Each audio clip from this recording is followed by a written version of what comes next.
আল্লাহ তাআলা প্রথম প্রতিষ্ঠার কথা বলেছেন আকিমুদ্দিন, তোমরা দিন প্রতিষ্ঠা করো, দিন তোমাদেরকে প্রতিষ্ঠিত করে দেবে। গোটা পৃথিবীতে মুসলিম উম্মার কিন্তু সংকট নেই। সংকট আমাদের মর্যাদার না, আমাদের সম্মানের সংকট না, আমাদের সংখ্যারও সংকট না। গোটা বিশ্বে মুসলিম কিন্তু একটা গুরুত্বপূর্ণ জায়গায় আছে। কিন্তু আমাদের মূল অসুবিধাটা কোথায়? অসুবিধাটা হলো গোটা মুসলিম আলাদা আলাদাভাবে, বিচ্ছিন্নভাবে সে তার মতো করে প্রতিষ্ঠা হতে চাচ্ছে। অর্থাৎ আমরা ডিভাইসটা চেঞ্জ করে ফেলেছি, থিঙ্কিংটা চেঞ্জ করে ফেলেছি, আমাদের পলিসিটাকে আমরা একটু উল্টে ফেলেছি। আমাদের কথা ছিল আমরা দিন প্রতিষ্ঠার জন্য ব্যস্ত হব, আল্লাহ আমাদেরকে প্রতিষ্ঠিত করে সমৃদ্ধ করবেন। কিন্তু এখন আমি আমাদেরকেই বলতে শুনি, ভাই একটু সময় দেন, প্রতিষ্ঠিত হয়ে নেই, তারপরে কি করা যায় দেখি। একটা বিপ্লবের জন্য থিঙ্কিংটা হচ্ছে এইটুকু ধারণ করা যে আমি দিন প্রতিষ্ঠিত করব, আল্লাহ আমাকে প্রতিষ্ঠিত করার দায়িত্ব তিনি গ্রহণ করবেন এবং ওই প্রতিষ্ঠার মধ্যে আল্লাহ তাআলা মর্যাদা সম্মান নিহিত করবেন। আমরা প্রায় আয়াতেও তেলাওয়াত করি, অত ইজ্জু মান তাশাউ ওয়া তুযিল্লু মান তাশাউ বিয়াদিকাল খায়র। আপনি যদি এটা বিশ্বাস করেন, ইন্নাকা আলা কুল্লি শাইইন কাদির, আমি যদি এটা বিশ্বাস করি যে আমার সম্মান, মর্যাদা, অপমান, লাঞ্ছনা এটা আল্লাহর হাতে নিবন্ধ, এটা আমার হাতে না, তার মানে আমরা হাত পা ছেড়ে বসে থাকবো? অর্থ তা না। অর্থ হচ্ছে এটা, আমি দিন প্রতিষ্ঠার জন্য প্রেশান হব, আল্লাহ তাআলা আমাদেরকে প্রতিষ্ঠিত করার দায়িত্ব তিনি গ্রহণ করবেন। দ্বিতীয় ইস্যু হচ্ছে, আমার সমস্ত প্রচেষ্টার কেন্দ্রবিন্দুটা যদি ঠিক না থাকে তাহলে খেলা ভালো হবে, গোল হবে না। এটা কোরআন বলে দিয়েছে, এটা তো জামাতের কথা না, এটা তো এই পেশাজীবী অঙ্গনে চিকিৎসকদের কোনো কথা না, এটা তো আপনাদের আবিষ্কৃত কোনো তথ্য নয়, এটি তো ডাক্তার শফিকুর রহমানের কোনো আলাদা কোনো বক্তব্য নয়, এটা আল্লাহ তাআলা প্রদত্ত বক্তব্য। আমি 3টি টার্গেট নির্ধারণ করে দিয়েছি। ইন্নী জাইলুন ফিল আরদে খলিফা, সে আমার প্রতিনিধিত্ব করবে। আপনাদের তো রিপ্রেজেন্টেটিভ থাকে, মেডিকেল রিপ্রেজেন্টেটিভ আছে না নেই? মেডিকেল রিপ্রেজেন্টেটিভের কাজ কি? এটা কী করে? এরা যদি এই কথা বলে আপনাদের ওখানে গিয়ে, দূর স্যার সময় দিতে পারে না, এই স্যারের পিছনে ক্ষমাখা সময় ব্যয় করে লাভ নেই। যে মাসুদ ভাই কী বলবো বলেন, আমি মাস্টার ডিগ্রি করা একটা লোক, একজন ডাক্তারের কাছে সময় নেই, সময় নিয়ে যাওয়ার পরও তার যে অ্যাটেন্ডেন্ট থাকে সে হলো 8 পাস অথবা 9 পাস অথবা এসএসসি পাস, সে আমারে যে ধমকটা দেয়, কয় যে স্যার খুবই ব্যস্ত, আপনি আসছেন কী জন্য, বসেন, আপনারা আসারও আর টাইম পাইলেন না। তখন মনে হয় ব্যাগটাকে এই সমস্ত ছেড়ে চাকরি বাকরি বাদ দিয়ে চলে যায়। কিন্তু ওই যে মনে করি যে আমার তো রিপ্রেজেন্টেটিভের দায়িত্ব, আমার তো প্রতিনিধিত্ব করার দায়িত্ব, আমার কোম্পানির প্রোডাক্টটা তাকে দিতে হবে। রিপ্রেজেন্টেটিভ তো শুধু ওষুধ কোম্পানির না, আপনি তো ইসলামের এই কোম্পানির রিপ্রেজেন্টেটিভ, আমি তো ইসলাম নামক এই প্রতিষ্ঠানের রিপ্রেজেন্টেটিভ, আমি তো প্রতিনিধিত্ব করছি তার।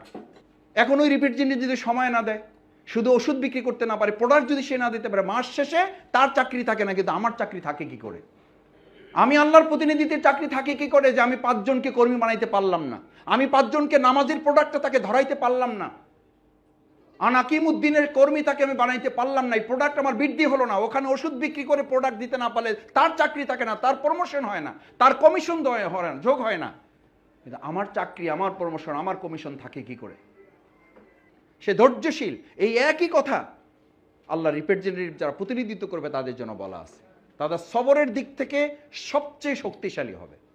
তারা অন্যের সাথে ঝগড়া করবে না, তর্ক করবে না, মেজাজের খেই হারিয়ে ফেলবে না। তারা এই কথা বলবে না যে এত চেষ্টা করার পর হইল না, তাইলে আমি এটা ছেড়ে দিলাম। প্রিয়নবী মুহাম্মদুর রাসূলুল্লাহ সাল্লাল্লাহু আলাইহি সাল্লাম ইসলামের এই বেসিক দায়িত্ব পালন করতে গিয়ে যখন কিছুটা তার মধ্যে উদ্বেগ, উৎকণ্ঠা তৈরি হয়েছে, আল্লাহ তাআলা সোজা আয়াত নাজিল করেছেন।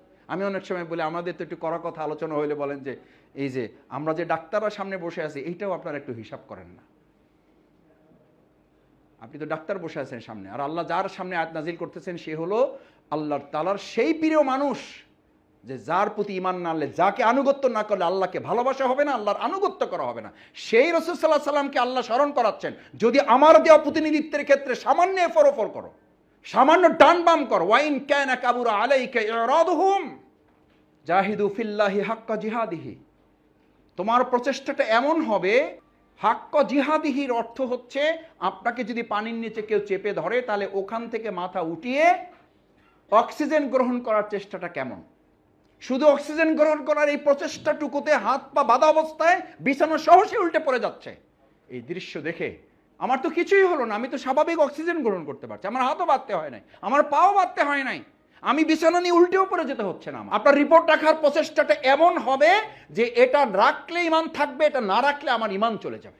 আপনার সালাতুল ফজর জামাতের সাথে পড়ার প্রচেষ্টাটা এমন হবে, এই সালাত জামাতে পড়লে ঈমান থাকবে, না হলে ঈমান থাকবে না। আপনার দাওয়াতি কাজের প্রচেষ্টাটা এমন হবে, আমি নামাজ জামাতে পড়লে ঈমান থাকবে, না হলে না থাকবে। আমি আল্লাহর জমিনে খরচ করলে অর্থ আমার খরচের পরিমাণটা বাড়বে না, বরং জমার পরিমাণটা বাড়বে। দুনিয়ার জন্য যা খরচ করেন এটা খরচ, আর যা আল্লাহর পথে দেওয়া হয় এইটাই শুধু কি। আল্লাহ তাআলা বলেছেন তোমার সবচেয়ে প্রিয় সম্পদ আল্লাহর জন্য ব্যয় করো, এটা হচ্ছে দলিল। আপনার সর্বোচ্চটুকু আপনি ইসলামের জন্য দিতে পারছেন, এটাই জমা। এটা স্ত্রীকে বলা উচিত, এটা সন্তানকে বলা উচিত যে আল্লাহর জন্য খরচ করা হয়। আল্লাহ সুবহানাহু ওয়া তাআলা কোরআনে যত জায়গায় প্রচেষ্টার কথা বলেছেন, লড়াইয়ের কথা বলেছেন, সংগ্রামের কথা বলেছেন, প্রত্যেক জায়গায় ওয়াতুজাহিদুনা ফি সাবিলিল্লাহি বিআনফুসিকুম ওয়া আমওয়ালিকুম, আগে জীবন তারপরে সম্পদ। যে আপনি সম্পদই দিতে পারেন না, আপনি জীবন দেওয়ার স্লোগান দিবেন, এটা নির্বুদ্ধিতা ছাড়া আর।